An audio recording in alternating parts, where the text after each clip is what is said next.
Ketika duniamu runtuh, kau akan dihadapkan dengan beberapa pilihan. Hanya diam dan melihat, melarikan diri mencari jalan keluar, atau berjuang hingga hembusan nafas terakhir sampai tak ada apapun yang tersisa. Jadi, mana yang akan kau pilih?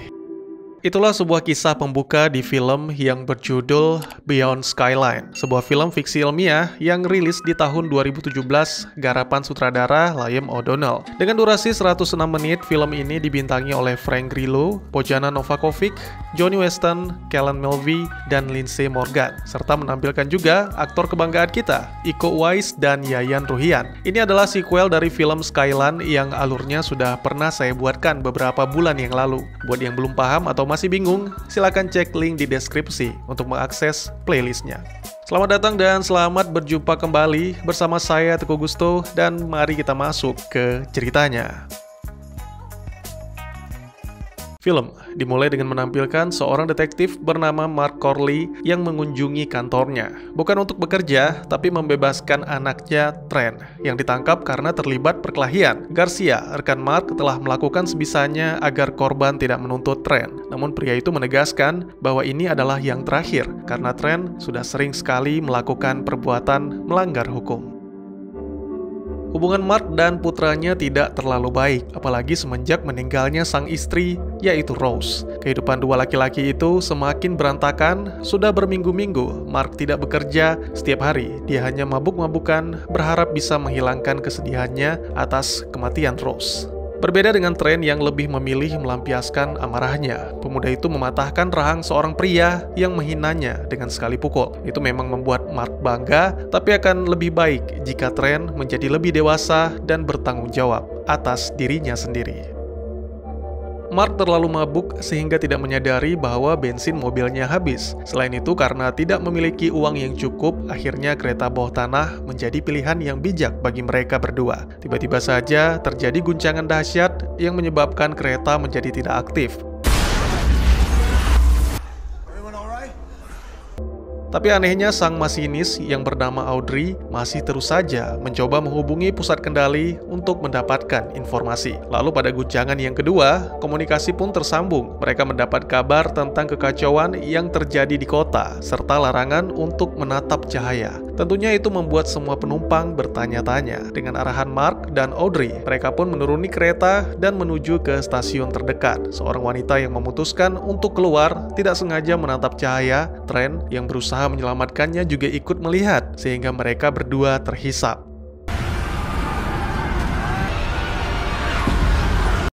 Untungnya, Mark berhasil menahan Trent dan membawanya kembali ke jalur kereta di bawah tanah. Tak ada yang bisa dijelaskan Mark selain cahaya dan meriam yang ditembakkan. Akhirnya, setelah Trent terbangun, mereka pun memutuskan untuk mencari jalan keluar yang lebih aman.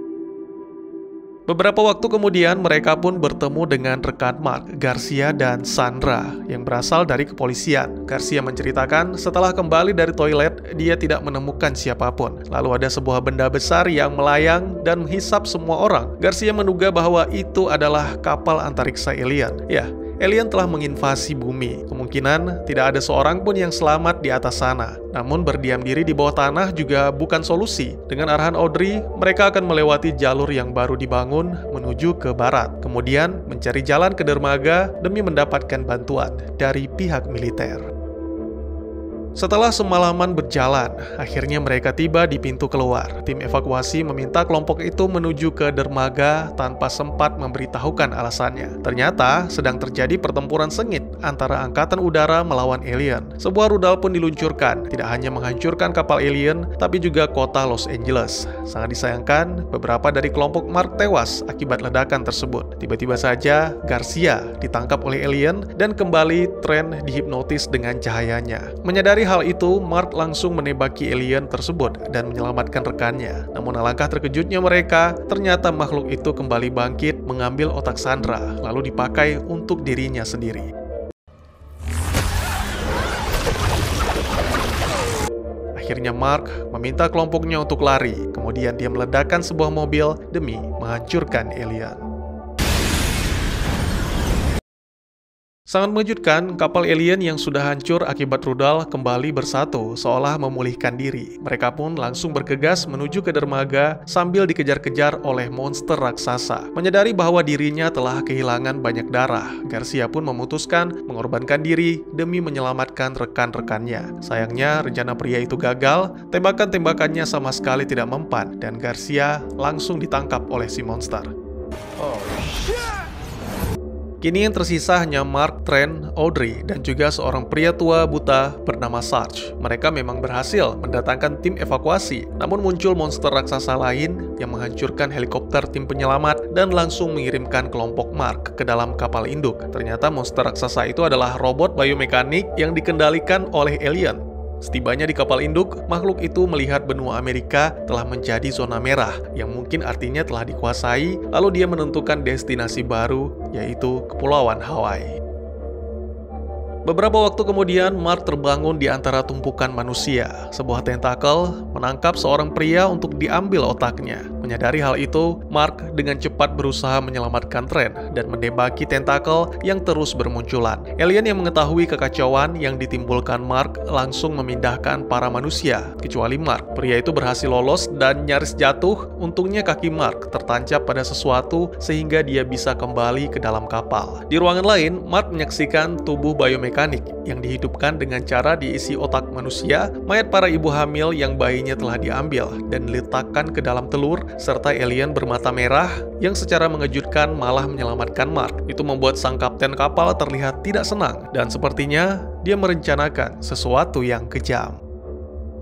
Setelah membakar luka di kaki Mark, alien baik menuntunnya ke sebuah ruangan dan bertemu dengan seorang wanita hamil. Wanita itu bernama Elaine. Dia menceritakan tentang apa yang menimpanya dan sang kekasih yaitu Jared hingga berakhir di kapal alien. Sejak terkena cahaya, bayi yang dikandung Elaine tumbuh lebih cepat, padahal usianya baru sekitar 3 bulan. Mark berhasil membantu Elaine melahirkan bayinya, namun sangat disayangkan, wanita itu tak mampu bertahan. Karena Jared tidak mungkin merawat anaknya dalam wujud seperti itu, akhirnya dia menitipkannya kepada Mark, dan sebagai gantinya, Jared akan membantu Mark untuk menemukan Trent. Beberapa waktu kemudian, Mark dan Jared pun menyelinap ke ruang kendali. Mereka berhasil menemukan lokasi Trent dan mempersenjatai diri, serta Jared meletakkan beberapa benda bola yang sepertinya adalah bom. Ya, Jared berniat meledakkan kapal induk. Sang kapten kapal pun tiba di ruang kendali, menemukan Mark, Jared, dan bayinya. Lalu, demi menyelamatkan si bayi, Jared mengirimkan Mark ke lokasi Trent melalui pipa udara. Setibanya di lokasi para tahanan, Mark menemukan Trent serta Audrey yang telah berhasil membebaskan diri, dan mereka hendak menyelamatkan Sarge. Tentakel pun mulai bermunculan untuk memanen otak para tahanan. Itu membuat Mark meletakkan bayi Jared dan memutuskan membantu putranya. Akhirnya Sarge berhasil diselamatkan, tapi tidak dengan Trent. Pemuda itu memutuskan untuk berkorban agar ayahnya bisa menyelamatkan Audrey. Save her. Sementara itu, Jared tumbang setelah berduel sengit dengan sang kapten. Namun dia masih belum menyerah, mengetahui Kapten Alien sedang berusaha membunuh kelompok Mark dan merebut putrinya. Jared menjatuhkan bom ke inti mesin sehingga membuat kapal itu meledak dan jatuh di wilayah Laos. Di daratan Laos, ditampilkan para tentara lokal sedang membakar salah satu alien. Selain itu juga ada 2 bersaudara, yaitu Sua dan Kanya, yang sedang berusaha melarikan diri dari para tentara. Sua memiliki kemampuan bertarung yang luar biasa. Dia tidak segan-segan membunuh prajurit yang berusaha menyakiti adiknya. Kembali ke kapal alien, Mark sangat terpukul dengan kematian Trent. Audrey memahami perasaan Mark, tapi mereka harus segera melarikan diri, karena para alien akan segera kembali untuk merebut si bayi. Tubuh Sarge terluka akibat tusukan sang kapten alien. Beberapa waktu kemudian, ketika kelompok Mark bertemu dengan Sua dan Kanya, pria tua itu pun menghembuskan nafas terakhirnya. Kesalahpahaman mengakibatkan terjadinya pertarungan. Sua dan Kanya mengira Mark adalah polisi yang sedang menyamar untuk menangkap para pengedar. Sua tidak menyangka, ternyata Mark memiliki kemampuan bela diri yang tak kalah hebat. Kedua pria itu benar-benar sama kuat, dan pertarungan pun terhenti dengan kedatangan para pasukan yang ternyata adalah polisi. Menurut penjelasan Sua, sejak kedatangan alien, polisi menyatakan perang terhadap para pengedar dan menyita segalanya termasuk wanita. Dua pria itu pun membuat sebuah kesepakatan. Mark akan membantu Sua dan sebagai gantinya, Sua akan membawa si bayi ke dokter.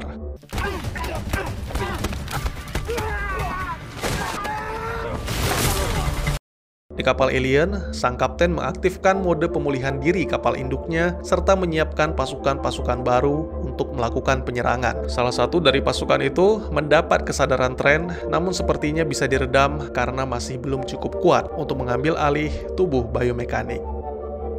Kembali ke kelompok Mark, mereka meninggalkan Golden Triangle dengan melewati ladang ranjau. Pada malam harinya, ketika beristirahat, Mark menceritakan apa yang diketahuinya tentang alien, bahwa kebanyakan dari mereka adalah budak. Hanya satu yang benar-benar alien, dan dia yang memegang kendali dari kapal induk. Kanya boleh saja menganggap semua itu omong kosong, tapi Mark yakin pasti ada sesuatu yang bisa dilakukan untuk mengembalikan kesadaran manusia ketika berada di dalam tubuh alien. Keesokan paginya, Mark terbangun dengan moncong senapan yang menempel pada wajahnya. Ternyata seorang polisi telah menemukan mereka dan melihat benda asing milik alien yang dibawa oleh Kanya. Beruntung Sua langsung melumpuhkan si komandan polisi. Karena tidak mungkin membunuhnya di depan anak kecil, akhirnya mereka memutuskan untuk membawa si komandan ke markas para pengedar.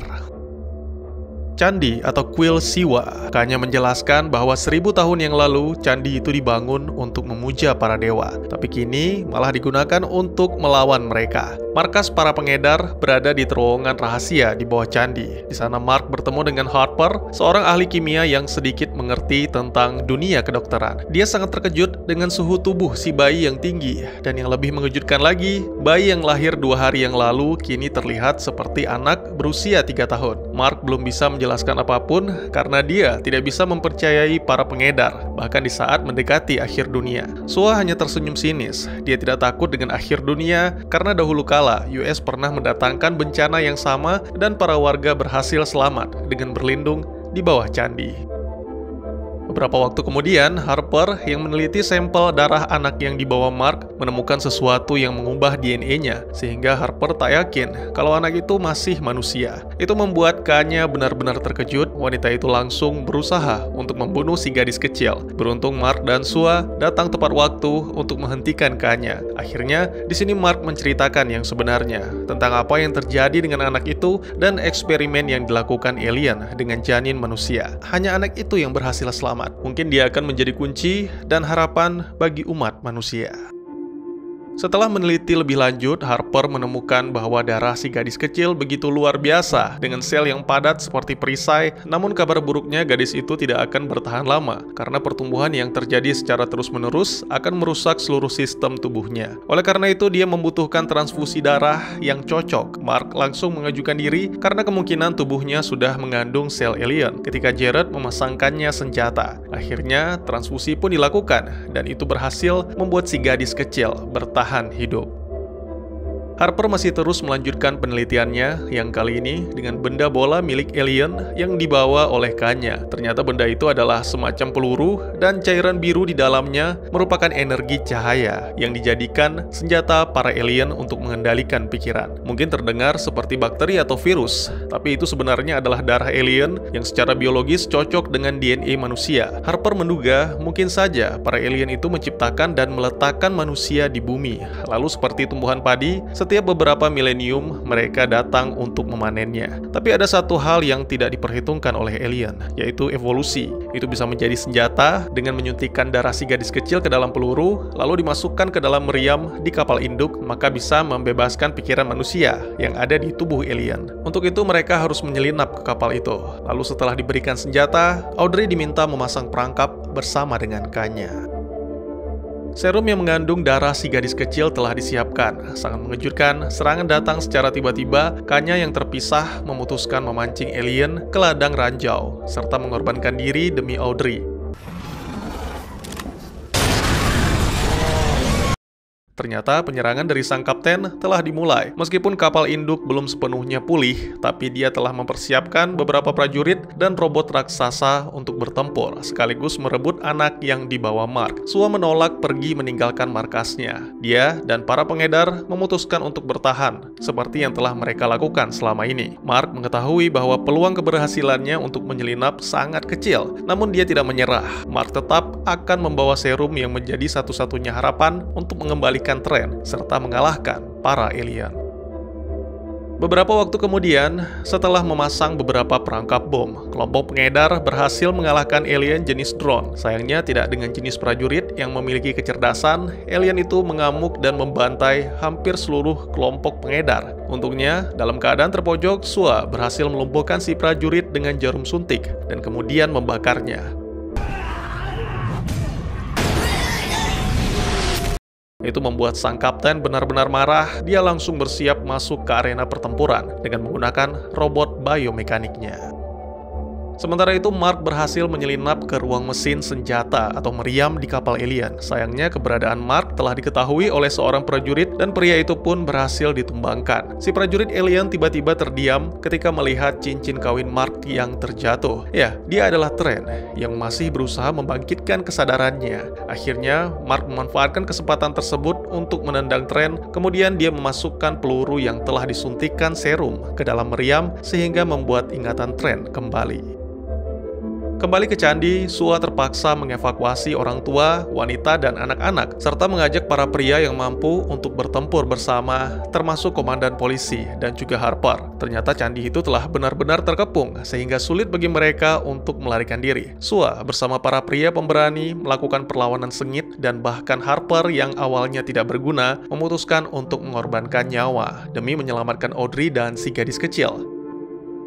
Menyadari senjatanya telah terkontaminasi, sang kapten langsung mencabut meriam dari kapalnya. Pertempuran telah memasuki babak akhir. Manusia bahu-membahu menahan gempuran sang kapten alien dengan robot raksasanya, beserta para prajurit bengis. Mark kembali bangkit dan bergabung dalam pertempuran setelah memasang senjata alien ke tangannya. Sangat mengejutkan, komandan polisi juga ikut bergabung. 3 pria tangguh itu bertarung dengan sangat epik, mengalahkan para prajurit alien. Dengan menggunakan robot raksasanya, Trent mencoba menghalangi serangan Kapten Alien. Tentunya itu tidak akan mudah, meskipun telah dibantu oleh Mark, namun sang kapten tetap lebih unggul karena kemahirannya dalam mengendalikan robot. Di tengah-tengah pertempuran, tiba-tiba saja, gadis kecil pergi meninggalkan Audrey, mengaktifkan kembali meriam yang dihancurkan kapten. Menyadari hal itu, Trent langsung bangkit, meraih meriam tersebut, lalu menembakkannya ke arah kapten. Sesuai dengan yang dikatakan oleh Harper, peluru merah yang dihasilkan meriam mampu mengembalikan kesadaran manusia yang kini berada di dalam tubuh biomekanik alien, dan itu sekaligus membuat sang kapten tewas.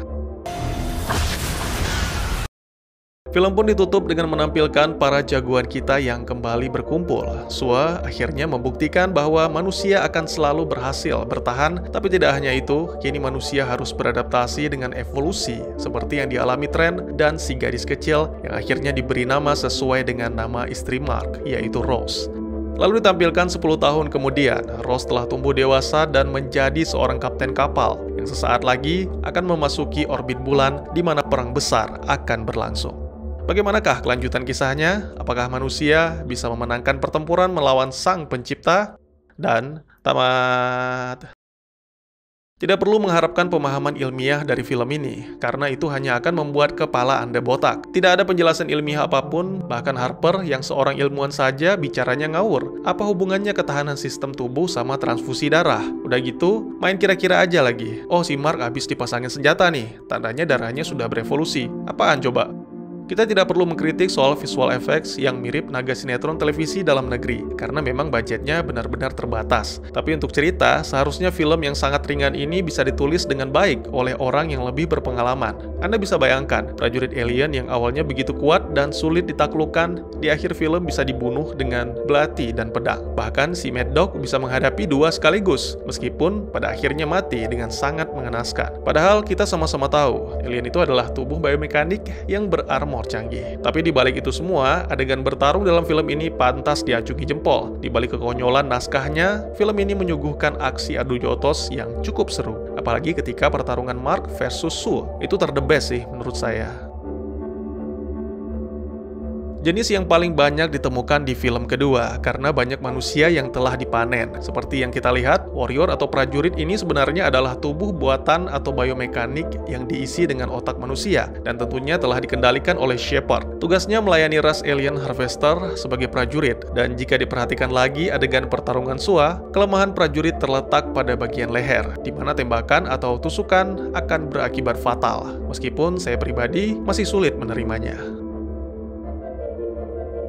Oke, di video sebelumnya saya sudah menjelaskan tentang alien yang juga disebut harvester, serta jenis-jenisnya seperti drone, hydra, tanker, dan juga warrior. Namun di film ini, seperti yang kita lihat, tanker hanya sebuah robot biomekanik yang dikendalikan oleh warrior atau prajurit. Dan juga ada advanced tankers yang dikendalikan oleh kapten yang disebut dengan shepherd atau gembala. Versi tanker yang ini jauh lebih kuat dibandingkan tanker biasa. Selain itu, advanced tanker juga dilengkapi senjata laser dan memiliki cakar yang dapat ditarik, serta kemampuan cahaya untuk mempengaruhi pikiran. Ditambah lagi tubuh yang lebih ramping dan mampu berdiri tegak. Itu membuatnya lebih unggul dalam bertarung.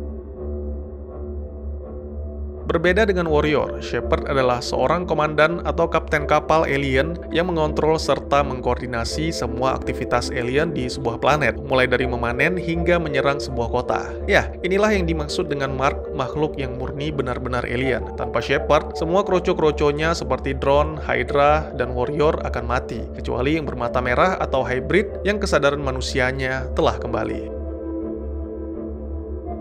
Cahaya yang digunakan alien tidak hanya mempengaruhi pikiran, tapi juga mempengaruhi tubuh manusia dengan mempercepat pertumbuhannya. Manusia yang telah berevolusi sama sekali tidak memiliki ikatan dengan Shepard. Bahkan darah para evolve ini bisa digunakan sebagai serum untuk mengembalikan kesadaran atau ingatan manusia. Sejauh ini hanya Rose satu-satunya yang selamat, dan mungkin Jared, Elaine, serta Trent juga bisa mengalami evolusi jika mereka masih hidup di dalam tubuh manusianya.